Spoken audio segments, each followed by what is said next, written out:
Well, we had the big the first half fiscal year results from Nintendo. It's a big one. We wanted to dig in and talk about it. This is the first time we've been seeing some solid numbers for Switch 2. So, yeah, this is exciting time. Yes, Financials. we're going to crunch some numbers, so you had to put some glasses on. Got it. I did. I had to put my glasses on just in case. Yes.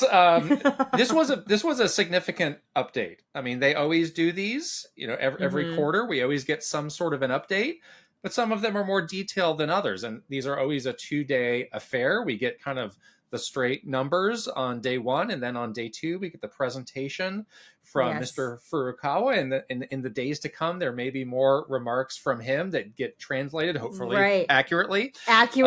Yeah. But as always, our advice to the people out there who are curious about this stuff is this is all just available. Everything that we are going to be going through, all these slides, on the Nintendo Investor Relations site. If you just put that into Google, Nintendo Investor Relations, you can get access to all of this, put on your glasses like Krysta, and crunch away. It's fun. It's really fun to go through this. You learn a lot. I mean, you can learn so much, and again, become a bit of a savvier Nintendo fan, and kind of project yourself what you think the future of the company will hold. And beyond the numbers, there's always a lot of little tidbits of information in here that really speaks a lot to what Nintendo is prioritizing for the future. What are their big projects that they're focused on? So you can maybe, crystal ball for yourself a little bit, like what the next couple of years is going to look like for you as a Nintendo fan. So that's always a fun thing to do. Anyhow, let's dive into all of this stuff because it's, like you said, it's quite a lot. They did share their consolidated financial highlights, and this just means how much money they made. And they made a lot of money. They made a lot more than they did last year. Yes, Pretty much everything is up. In some cases, significantly. Net sales over 100% up. Wow. There are these couple points that are down, and you might be wondering, what's this? What does that mean? And they explained this. They said, well, this was the period where the Switch 2 came out. So a lot of this was money that was coming in based on hardware, which just has a lower profit margin than a lot of the other things that we were selling. And of course, we also had the interesting wrinkle of tariffs in this time, which kind of squeezed those profit margins even more. So that's a very reasonable explanation for why those profit specific ones are a bit down.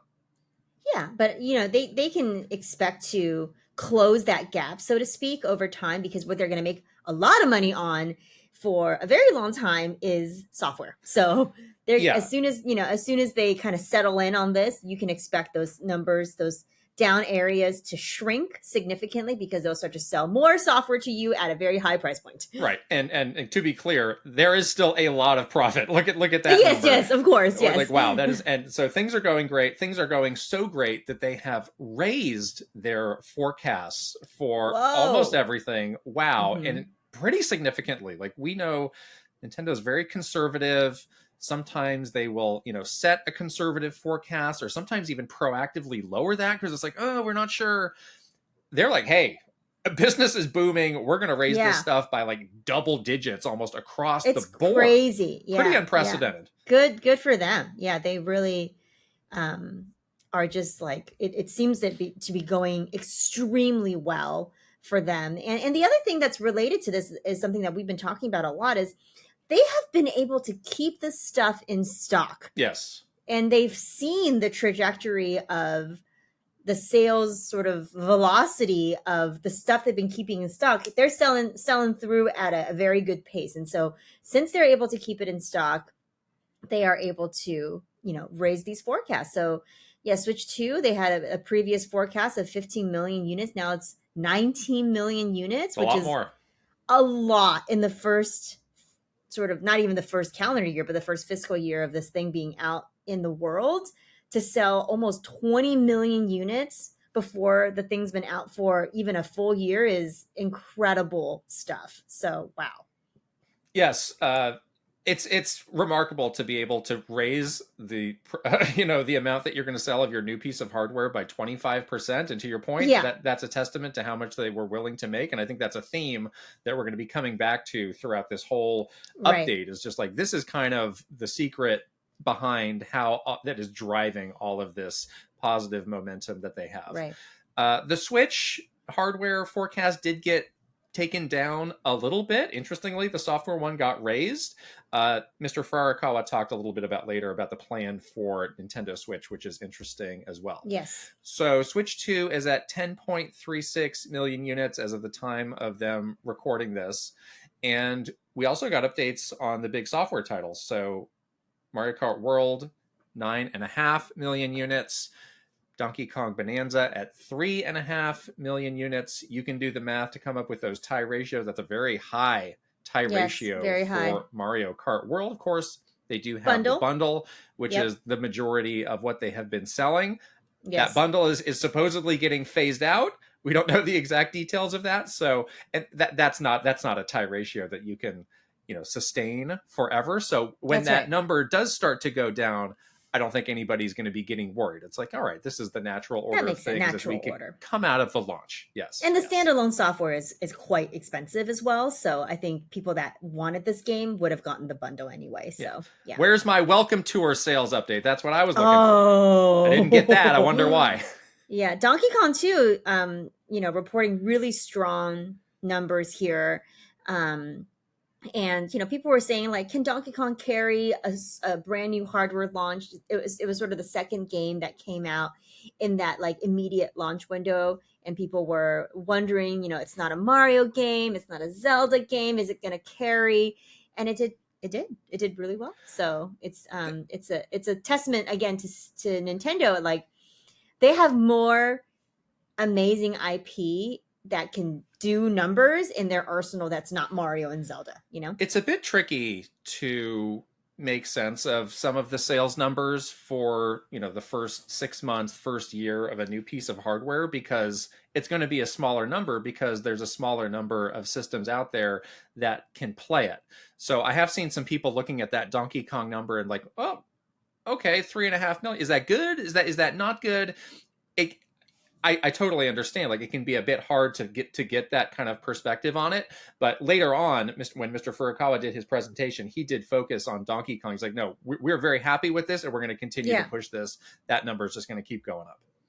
Exactly. So let's get into what Mr. Furukawa said. And this was kind of the second phase of this communication, where he goes up and he makes a big presentation, and all these slides are just up there on that IR site. And that's where we pulled all this information from.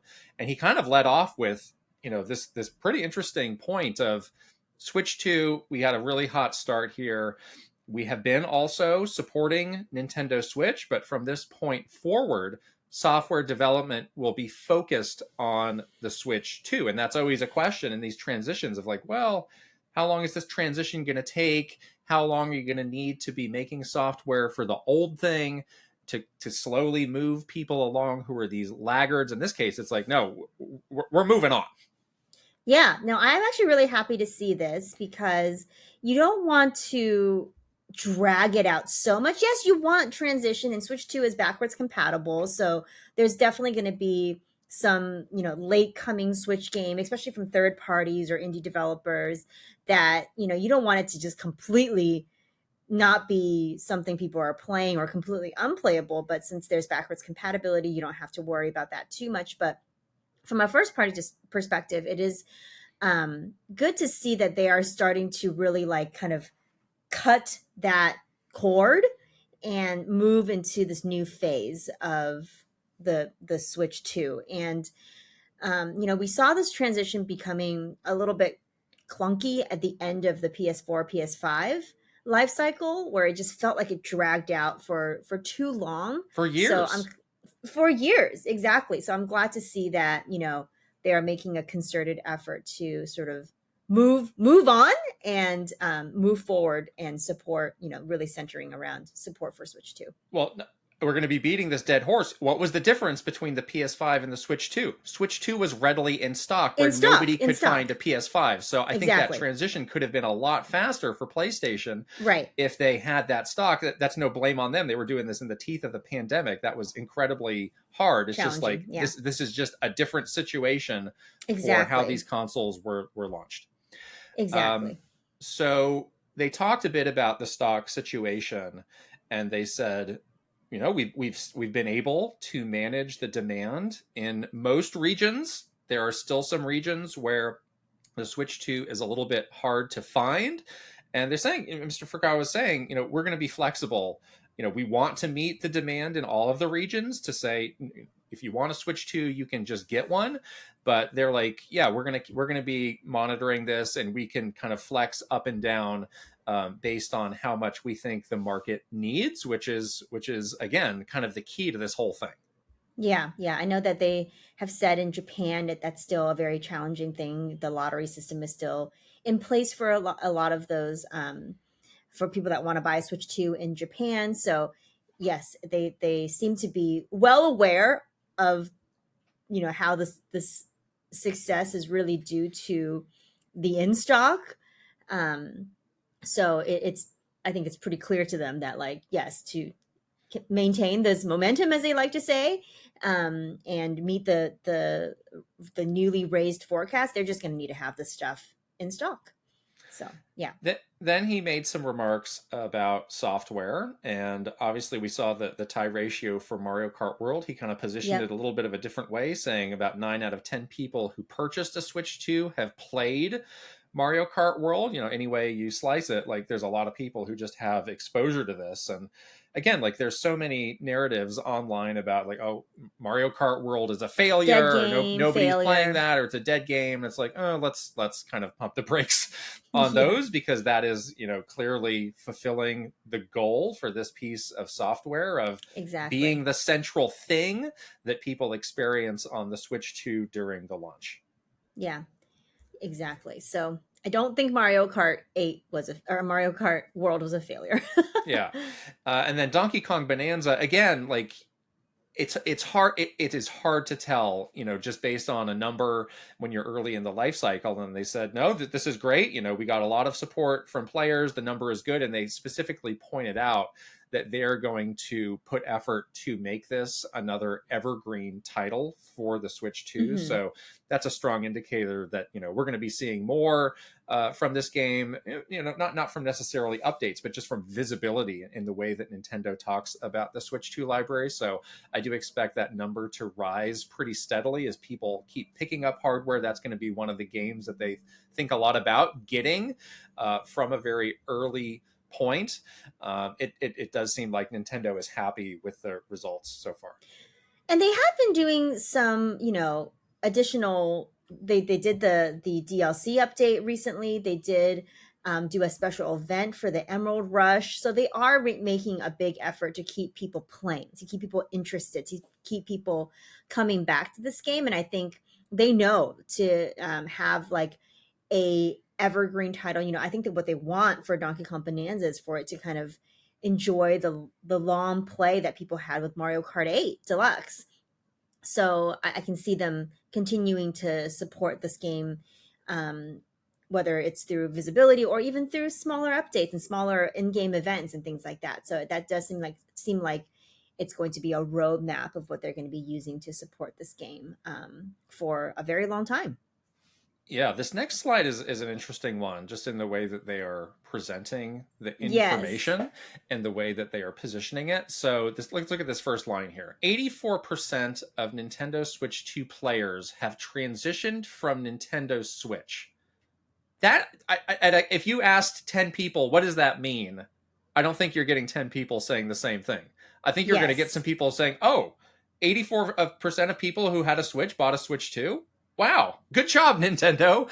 So it's kind of an interesting sleight of hand of slicing and dicing the data, which they're very good at. Yes, they're very good at this. I immediately smelled PR spin and was like, I don't like this slide. They're trying to pull the wool over your eyes by giving you this very strong, data point of 84% of Switch 2 players have transitioned. But if you really look at what this means, so the total number of Switch 2s that are sold is 10 million.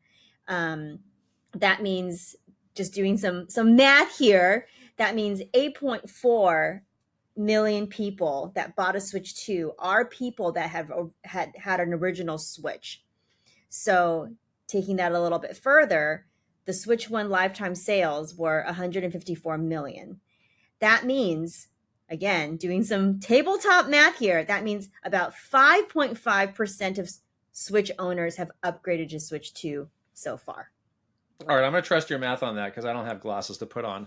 So that don't worry, gives you the math superiority. I checked it many times. Okay, and then we have this interesting little thing at the bottom of like the breakdown of Switch adoption timing. So for when you bought a Switch 1, when did those people buy a Switch 2, basically? So again, the majority are the early adopters who got the Switch 1 in the first year. They're going to be the most likely to get the Switch 2 early on. It makes sense. I'm very interested in the people who bought a Switch and a Switch 2 in 2025, but that's a very small number. So this slide stood out to us of like they are working some magic on the numbers for this one. This is a PR spin slide. Yes. This is not real data, and you definitely should not think in your head when seeing this number that out of 154 million people that have a Switch 1, 84% of 150 million people did not transition and buy a Switch 2 because they only sold 10 million Switch 2s. So you get the math. How the math doesn't make sense here. Right. And the math doesn't math. Next, he just lays out, he's like, well, here was the formula for this becoming as successful as it was. We had the fastest selling hardware, and they're still ahead of that record-breaking pace. Multiple hit titles, yep. The most extensive third-party lineup, okay. And then this smooth transition of again, people who wanted it were able to get it. And that's kind of, you add all that up, we got a successful launch on our hands. Yes. He then kind of transitions into some bigger picture stuff, and he does reiterate the purpose of Nintendo to create smiles through entertainment. And this time, pause on the emphasis word on entertainment. I was going to say emphasis and pause on the word entertainment, not creating smiles through video games, through entertainment.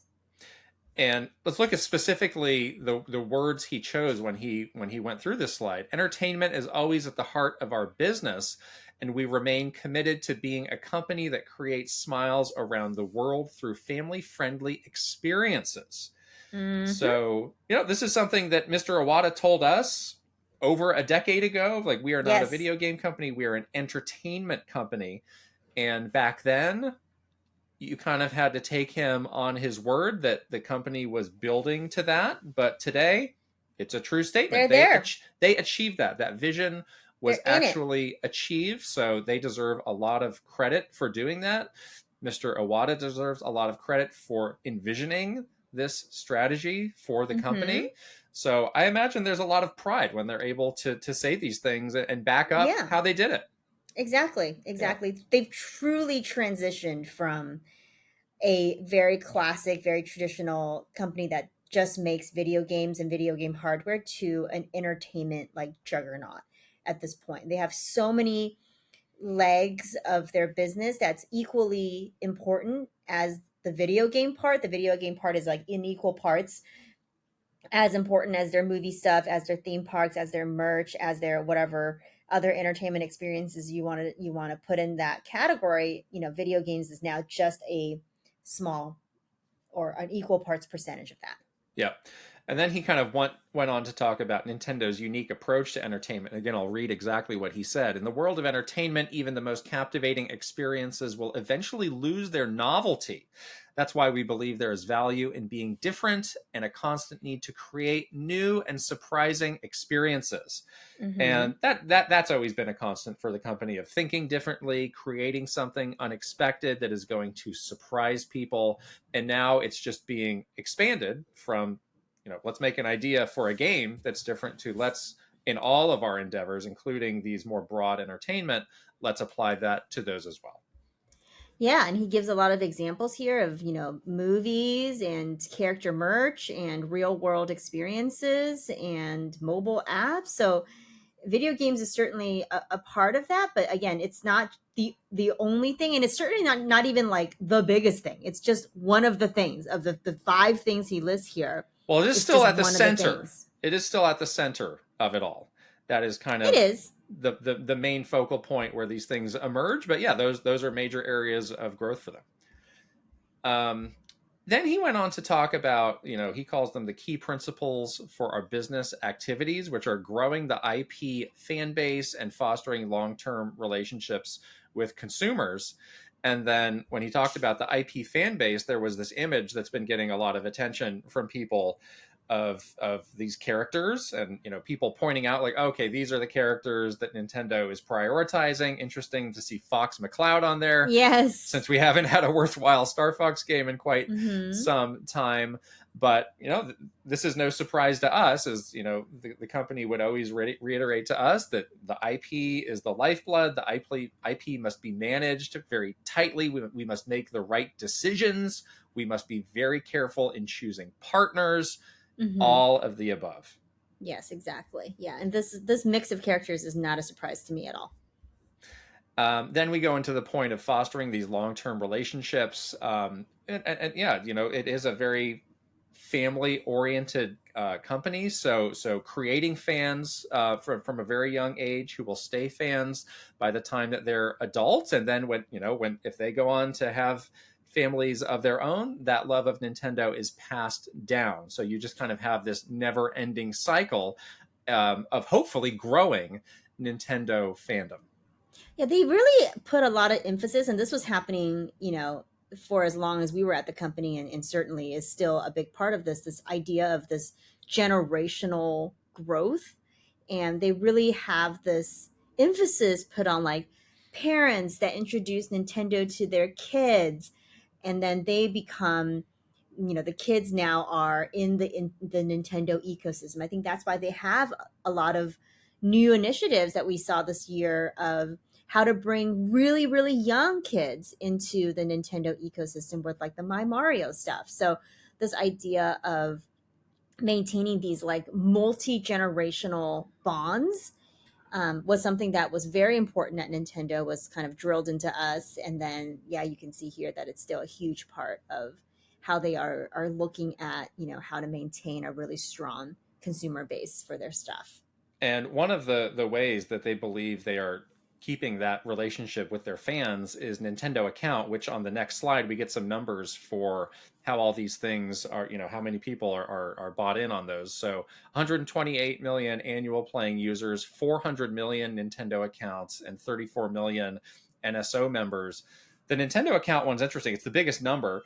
But even again, like many years ago when we worked at Nintendo, like we were given these talks of like, we cannot emphasize the importance of the Nintendo account, of growing the number of people who have a Nintendo account. Yeah. That's such a vital thing for the long-term growth of the business.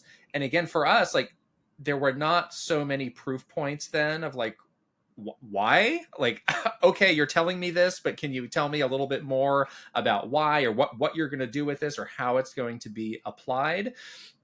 And now you can start to see it with all of these other things that are hooked into it, all of the ways that they can keep in touch with you long term, whether it's some sort of an app or some other sort of thing that you're doing your shopping history on the eShop. It is becoming a lot more tangible. So again, that was something that they did a good job of calling many years ago. And the most important thing for them here is they want to track your data. They want to track everything that you are doing. And, they launched that new app, the Nintendo Shop app, where it does show you your play data for all your games. I mean, this is just a fraction of what they're actually seeing from you. They're giving you a little taste of things that they're tracking, and it's pretty crazy. They're tracking not only, the highest things that the highest games that you've sunk the most hours into, but daily playtime. They're tracking so much data from you because of this Nintendo account that they can use to keep you in the Nintendo ecosystem. So that's why it's such an important thing for them to have every Nintendo user have an account so they can get all the data they can out of you. Yep. Kind of ended this segment with a little bit of a tease, talking about movies. And we obviously already had the first Mario movie. We know about the Mario Galaxy movie. It's coming in a few months next year. 2027, we've got the Zelda movie coming. And then he just kind of teased like, hey, there's more of these coming. Wow. Okay. Yeah, 2 question marks and then 3 dots, which means many movies are probably on their way. I'm so curious about what the next one, now that they've done Mario and Zelda, it kind of opens up the IP kind of possibilities a little bit more, because you got to start with Mario and Zelda, but now it's like, oh, is it Fire Emblem? Is it obviously it's a Star Fox movie, since we had Fox Star on that Fox? slide, and now we There have you this slide with go. it. I've solved it. Solved Yes. it. Fox McCloud, the biopic coming our way. Yeah, he kind of wraps up the presentation with a segment that is truly like very investor heavy, about like, here's why we need money because these things cost a lot of money. Here's what we're doing with the money. He talks about how they're building the new development center in Kyoto, which is going to expand their capabilities. Talks about how, we need money to be involved in these movies to the degree where we have a lot of control to make them the way that we want. Makes sense. The price for making a big modern game is bigger than it's ever been. So I don't think we need to spend a lot of time on that, but again, that's interesting. That's there if you want to just kind of see this very like, hey investors, come here, let's go talk about this money stuff for a little bit. Yeah, we're doing good, but we still need to spend money to continue being successful. Right. So that was kind of the conclusion of his presentation. And then we got this interesting proof point to, his point about the relationship building side of things with this new app that came out of nowhere last night, the Nintendo Store app, which we got a lot of Nintendo apps now. I know my Nintendo folder is very full. It's a lot of stuff. So this basically gives you a direct hook to the eShop. You can buy physical goods on here, which is cool. So it does seem like I haven't tracked like one for one, but a lot of stuff that was on that My Nintendo Store you can get through that app, which is nice. And they've got some really kind of savvy ways that they're furnishing everything. So it's like, hey, we've got a Zelda category that's got some Zelda games, it's got some Zelda merch, it's got some Zelda amiibo. Why don't you just go on a Zelda shopping spree? It has a tab for news, which I really have to wonder why we have a tab for news when we have a dedicated app for news in Nintendo Today. I was sort of scratching my head at that. What is that all about? You can directly track your wish list, which is a nice thing. And then, kind of socked away in the back, a little bit out of the way, is this very extensive play activity section that is tracked all the way back to 2011 if you were playing back then on a 3DS. Yeah, it has all my data from that. It's so crazy. Yeah, I mean, it's a pretty significant change of approach in this, where we got such vague numbers. If you just looked on your Switch, it's like, well, maybe you've played about 20 hours, I don't know, don't worry about it. And now it's like so granular down to like this daily day you played time for this long. Oh, wow, man. And I don't really have a good explanation for why they're doing this now, or why they are changing it to be so granular, but it is fascinating to go back and look. I know. We had a lot of community members sharing screenshots of their most played games, and we were all just fascinated by each other's data of like, oh my gosh, how come you played for 12 hours on this day? What were you doing? No shame, just curiosity. It was incredible. It is interesting though, a couple things on this, like you were saying, there's just a lot of Nintendo apps now, and there seems to be some overlap with some of these. Like the news section for this, I looked at it is sort of it looks the same as what it looks like on the eShop for your Switch. Like it's like the Nintendo news, like what you would see on your Switch is kind of translated into the store app. So yes, it looked a little different than Nintendo Today, but it is still hard to understand, like, why would they even have a news section when they have a dedicated app for Nintendo news and updates? And they had a problem with people, falling off of Nintendo Today and having not, been engaging with Nintendo Today. So I'm not sure why they would do this, because it seems to be like a double thing that would shoot themselves in the foot with Nintendo Today. You immediately think of an all-in-one Nintendo app that just has all of this. It has the Nintendo Switch app. Remember that?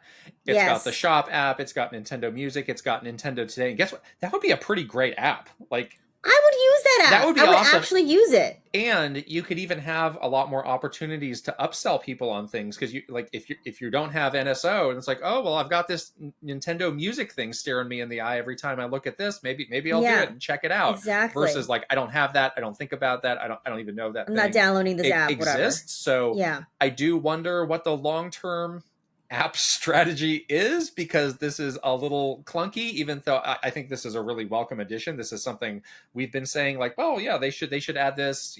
We were saying they should add it to the Nintendo Switch app. Yeah. I'm glad they have it, but it's a lot to juggle. It is. It is. They should really clean this up a little bit because it is a very, like we talk about in marketing, like what is the customer journey with how they're engaging with your products? Because at the end of the day, whether they're reading a piece of news or looking at merch on a store app or listening to a Nintendo music, the end point of all of this is for you to buy some stuff. That's what they want you to do. That's the point of all of these apps and all of these different entry points into Nintendo stuff. So they really should clean up this part of it so that the customer journey is very clear. It's very clear like how you're flowing in to give them money to buy stuff. Yeah. So yeah, clunky, but I was fascinated by the data. The play activity was awesome to see. Yeah. So that's all the information we have to work with. And wow, that was a lot. That was a really meaty update that they gave us and really interesting to look at. But I just want to ask you, like, do you have like one or two key takeaways after going through all this? Yeah, my key takeaway is like everything is going according to plan for them, despite all of the sort of negativity that was surrounding the Switch 2 launch, this ongoing sort of underlining bad sentiment or whatever, it is that we're feeling a little bit when you look at comment sections on the internet or the conversations that people are having about this new generation being a failure, or Nintendo's never going to get people on board with expensive games, and the Switch 2 has no games that I want to play. Like, clearly that is not reality. The reality is that they are selling game busters. They're doing game busters. They're doing really well. Everything is probably either at their expectations or even exceeding their expectations to some degree. But what they're really good at, and what we always learned when we were at Nintendo, is like, you never get to take a break. You're doing well right now. You could be a failure tomorrow. So we're not taking our foot off the gas. You're going to work yourself to the bone to keep this momentum going for like the next 10 years or however long this generation is going to be. And they still have a long road. I mean, like, again, when we looked at the actual numbers of how many people that have an original Switch have converted to a Switch 2, that's only 5%.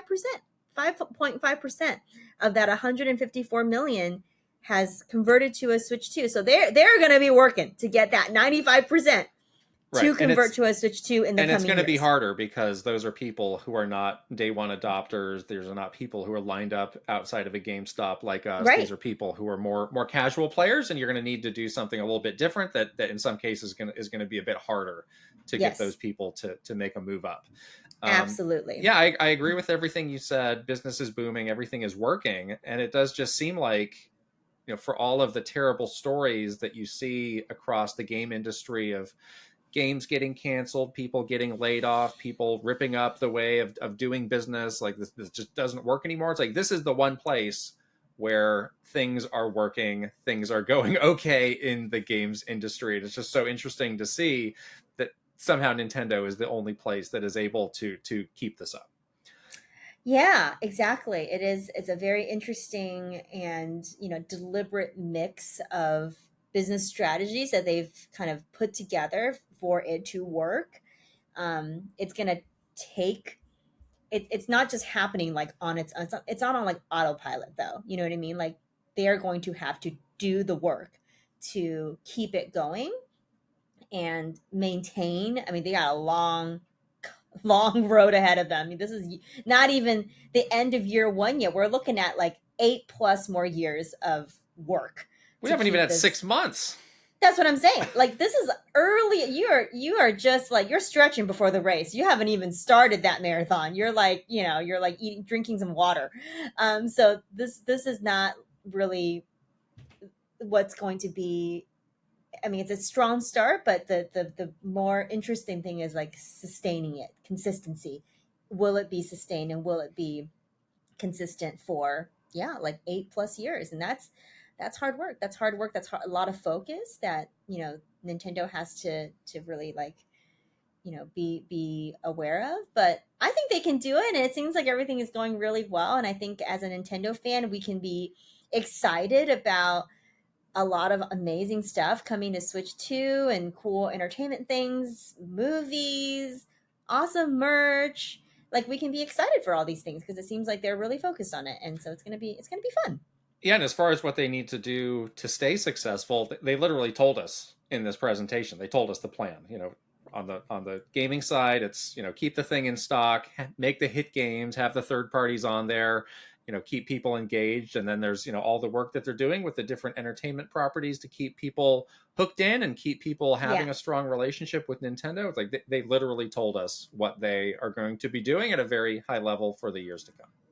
And honestly, this, like, how do they stay successful, and the plan that they have to stay successful hasn't changed for like 30 plus years or whatever it is, because ever since we were there, and that was, I was there for 13 years. That was the plan. That was, and it's still the plan. So it's not like they're like dramatically shifting the plan in this generation. It's not nothing like that. It's kind of like, yeah, this has been the plan, and it's going to be the plan forever. So stay the course and stay focused. Yeah. And I think that's a recipe for success for them, because yeah, they're very good at staying focused. They don't get distracted, by all of the trendy things that are happening out there, or trying to chase something that eventually becomes not trending anymore, and then you've like spent all this money on stuff. So they're very good at this, and I think this is why they are able to be one of the like the beacons of success in this games industry. So congratulations to Nintendo for being being so successful in their launch of Switch 2. Nice to have some good news to talk about. It is, yeah. All right, I think we did it. I think we went through the majority of this. Let us It's a know lot of if, stuff. as you are perusing, I'm sure as all of you are doing on a daily basis, perusing this IR site and getting deep into Nintendo financials, if you saw anything that was interesting to you, let us know. Yeah, we definitely encourage people to check out like all the stuff that Nintendo just puts out there for the public to see, so you can learn for yourself. But we had fun going through all of this. It's going to be an exciting couple of years for a Nintendo fan, so I think we're feeling pretty good. All right, we are going to wrap this up, and we'll see you later. Bye. Bye.